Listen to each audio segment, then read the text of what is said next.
दोस्तों नमस्कार। कैसे हैं आप सभी। आशा करते हैं कि आप सभी स्वस्थ और मस्त होंगे। पर्यावरण से संबंधित हमारी एक वीडियो इससे पहले अपलोड हो चुकी है और जहां तक है मेरी कोशिश थी कि आप लोगों को कंटेंट अच्छा लगना चाहिए, तो वीडियो अच्छी लगी होगी। अगली वीडियो जो हम लेकर आए हैं आपके लिए वो पर्यावरण विशेष से संबंधित है। इसमें पर्यावरण के बारे में सारे टॉपिक हम क्लियर करेंगे धीरे धीरे और कोशिश करेंगे कि आपको सारी चीज़ें क्लियर हो जाएं। तो पढ़ने वाले हैं दोस्तों पर्यावरण के बारे में। जब हम बात करते हैं पर्यावरण की तो थोड़ा सा हम जो पर्यावरण शब्द है इसका संधि विच्छेद पर आते हैं। इसके संधि विच्छेद पर जाएंगे तो पर्यावरण का संधि विच्छेद करेंगे तो परि और धन आवरण। परि धन आवरण। अब परि मतलब हमारे चारों ओर, चारों ओर, चारों ओर, और आवरण का अर्थ हो जाता है घेरा यानी ढका हुआ। घेरा यानी हमको जिसने चारों तरफ से ढक रखा है, यानी हम जिससे चारों तरफ से ढक गए हैं उसी को हम कहते हैं पर्यावरण।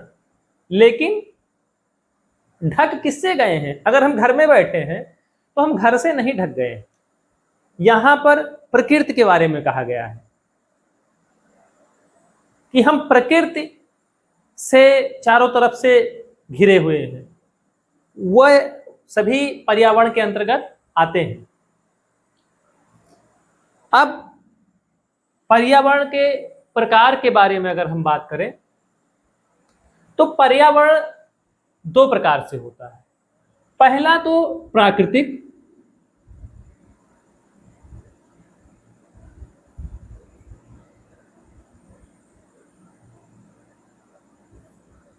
और दूसरा होता है मानव निर्मित।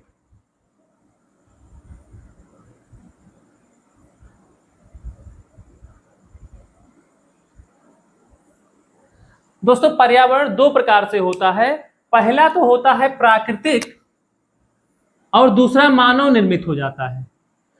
अब प्राकृतिक तो आप समझते ही हैं कि प्राकृतिक मतलब प्राकृतिक चीजों से, प्राकृतिक प्रकृति द्वारा बनाई गई चीजों से अगर हम घिरे हुए हैं तो वो प्राकृतिक पर्यावरण के अंतर्गत आता है। मानव निर्मित पर्यावरण से थोड़ा सा आपको कुछ कंफ्यूजन हो रहा होगा, तो हम आपको एक चीज स्पष्ट कर देना चाहते हैं कि कुछ ऐसी चीजें हैं जिनको मनुष्य ने अपने को इस संसार में बनाए रखने के लिए खुद से कुछ परिवेश तैयार कर लिया है, वह मानव निर्मित कहलाता है। जैसे आप रेगिस्तान की बात करें तो रेगिस्तान में पानी का अभाव है, रेगिस्तान में पानी का अभाव है, लेकिन मनुष्य ने वहां पर नहरों का निर्माण कर कर नहरों के माध्यम से खेती करना संभव बना दिया। तो उसने एक नहर का निर्माण किया और उसने एक अलग अपना पर्यावरण तैयार कर दिया। इसी में उद्योग आते हैं जो मानव निर्मित पर्यावरण के अंतर्गत आते हैं।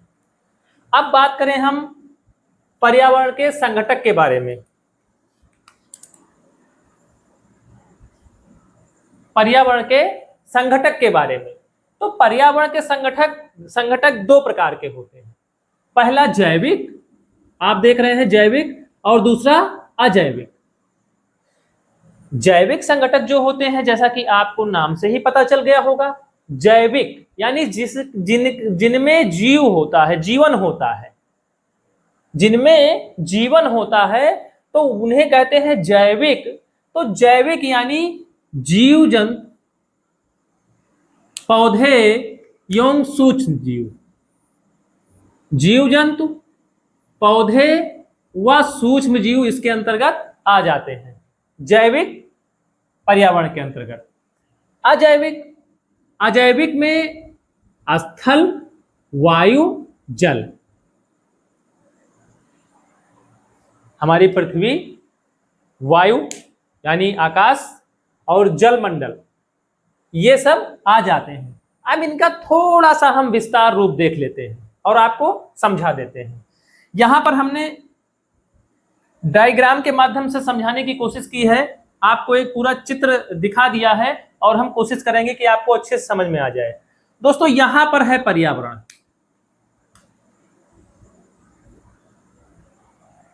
पर्यावरण की बात करें तो ये चारों तरफ से देखिए ढका हुआ है, वायुमंडल, जलमंडल, जैवमंडल, जलमंडल, स्थल मंडल, चारों तरफ से घिरा हुआ पर्यावरण।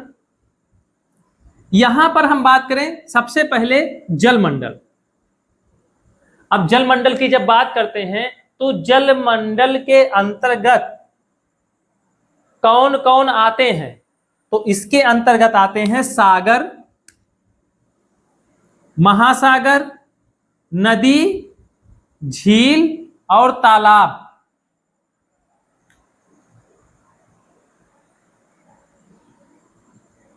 अब हम जैवमंडल की बात करें तो जैवमंडल में पौधे, जंतु, सूक्ष्म जीव ये सभी आते हैं।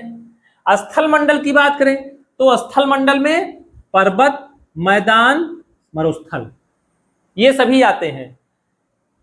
पर्वत भी एक मानव के लिए बहुत ही महत्वपूर्ण है। मैदान की बात करें तो मैदान भी मनुष्य के लिए बहुत महत्वपूर्ण है। मरुस्थल की बात करें तो मरुस्थल भी कहीं ना कहीं एक अहम भूमिका निभाता है। अब बात करते हैं वायुमंडल की। वायुमंडल में क्षोभ मंडल, समताप मंडल, ओजोन मंडल, आयन मंडल और बहिर्मंडल। वायुमंडल जो है इन सभी परतों में विभाजित है। इसके अलग अलग किलोमीटर के हिसाब से रेंज है। ये वायुमंडल, स्थल मंडल, जैवमंडल, जलमंडल इन सब के बारे में एक वीडियो विस्तृत आपको हम उपलब्ध करा देंगे। यहां पर केवल आपको ये बताया जा रहा है कि इस किसी विशेष मंडल के अंतर्गत कौन कौन सी चीजें या कौन कौन से भाग आते हैं। अब हम आगे देखते हैं इसमें पर्यावरण से संबंधित महत्वपूर्ण तथ्य। कुछ ऐसे तथ्य हैं जो बहुत ही महत्वपूर्ण है आपके पाठ्यक्रम के लिए और प्रश्न पत्र के लिए। इनका अध्ययन करना आपके लिए बहुत ज्यादा अनिवार्य है। इनको अवश्य नोट कर लीजिएगा अपनी नोटबुक में। तो ये कुछ तथ्य जो हैं, सबसे पहले सबसे बहुत ही महत्वपूर्ण प्रश्न कई बार आपके प्रश्न पत्र में पूछा जा चुका है, पर्यावरण दिवस। कहने में तो आसान लगता है, सबको रटा रटाया हुआ है, लेकिन ये पूछा जरूर जाता है। तो 5 जून को पर्यावरण दिवस मनाया जाता है। पर्यावरण संरक्षण अधिनियम आप लोग पहले से परिचित होंगे। पर्यावरण को सुरक्षित रखने के लिए कोई नुकसान न पहुंचा पाए, अगर नुकसान पहुंचाए भी तो उसके लिए दंड निर्धारित करने के लिए, तो इन सब के लिए पर्यावरण संरक्षण अधिनियम का गठन किया गया। और गठन किया गया 1986 में। बहुत ही महत्वपूर्ण प्रश्न है, यह सन जरूर पूछता है कि पर्यावरण संरक्षण अधिनियम का गठन कब किया गया। पर्यावरण से संबंधित मामलों का तीव्र गति से निपटारा करने के लिए राष्ट्रीय हरित न्यायाधिकरण का गठन 2010 में किया गया। राष्ट्रीय हरित न्यायाधिकरण का गठन 2010 में किया गया। पर्यावरण से संबंधित जो मामले हैं उनका तीव्र गति से निपटारा करने के लिए, जैसे किसी ने पर्यावरण का उल्लंघन किया,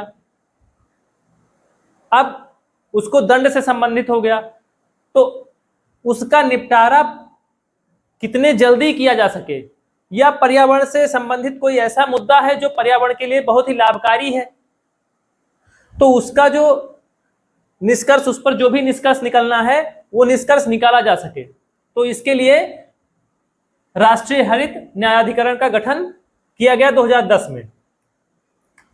राष्ट्रीय पर्यावरण अभियांत्रिकी अनुसंधान संस्थान, राष्ट्रीय पर्यावरण अभियांत्रिकी अनुसंधान संस्थान बहुत ही महत्वपूर्ण है। इसका जो स्थापना, इसकी स्थापना जो की गई वो 1958 में, और मुख्यालय बना नागपुर, महाराष्ट्र, इसका मुख्यालय बना।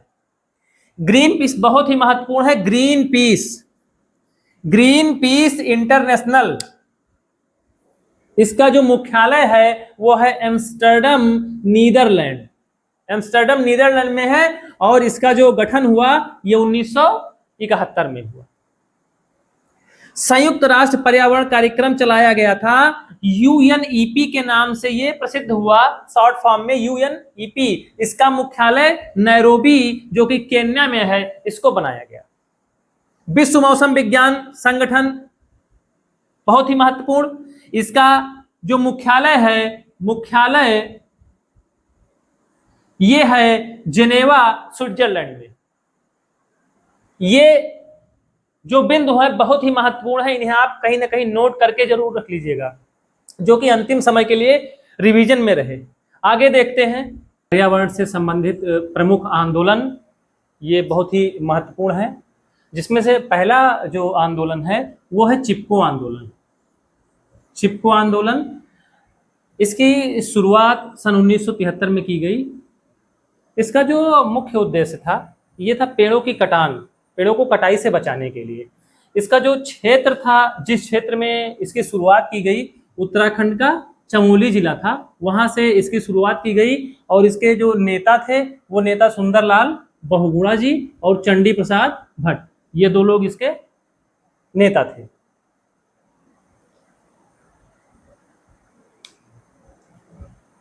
नर्मदा बचाओ आंदोलन दूसरे नंबर पर है। नर्मदा बचाओ आंदोलन, इसका प्रारंभ किया गया सन 1985 में, और इसके जो नेता थे जिन्होंने इसका आरंभ किया वो मेधा पाटकर व बाबा आमटे ने मिलकर इसका प्रारंभ किया था।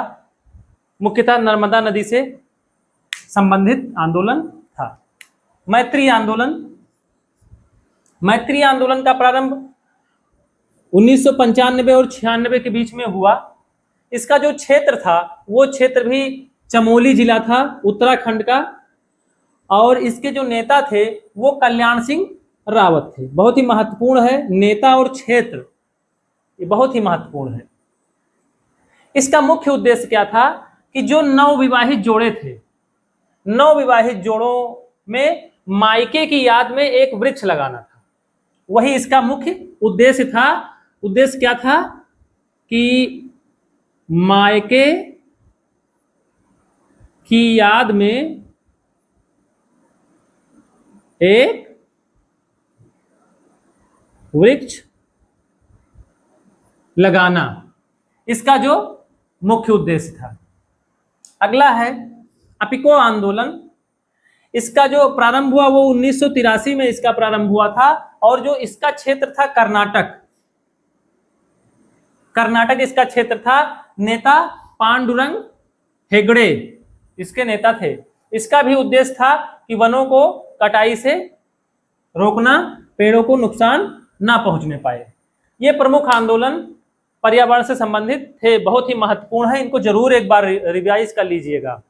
अब बात करते हैं इको मार्क की, थोड़ा सा इंपॉर्टेंट हो जाता है। 1991 में आया था इको मार्क।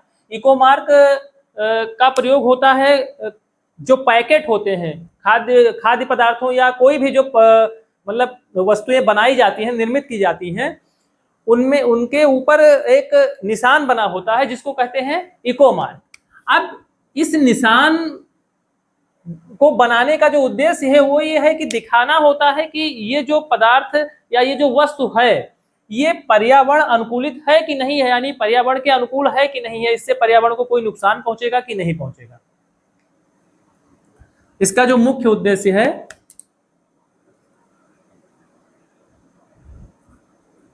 दर्शाना कि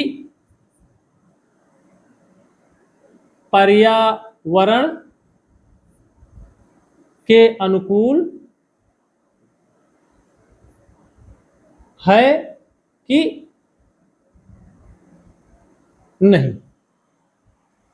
अब बात कर लेते हैं कुछ प्रमुख दिवस पर जो कि बहुत ही महत्वपूर्ण है। इनमें विश्व वन्य जीव दिवस 3 मार्च को मनाया जाता है। विश्व वानिकी दिवस 21 मार्च को, बहुत ही महत्वपूर्ण है। ये मोस्ट इंपॉर्टेंट क्वेश्चन है, आप याद रखिएगा। मोस्ट इंपॉर्टेंट क्वेश्चन है, विश्व वानिकी दिवस 21 मार्च, विश्व पृथ्वी दिवस 22 अप्रैल, अंतरराष्ट्रीय बाघ दिवस 29 अप्रैल, विश्व ओजोन दिवस 16 सितंबर। इतने जो दिवस ये आपको बता दिए गए हैं, इन्हें ध्यान रखिएगा, बहुत ही महत्वपूर्ण है पर्यावरण से संबंधित टॉपिक के लिए।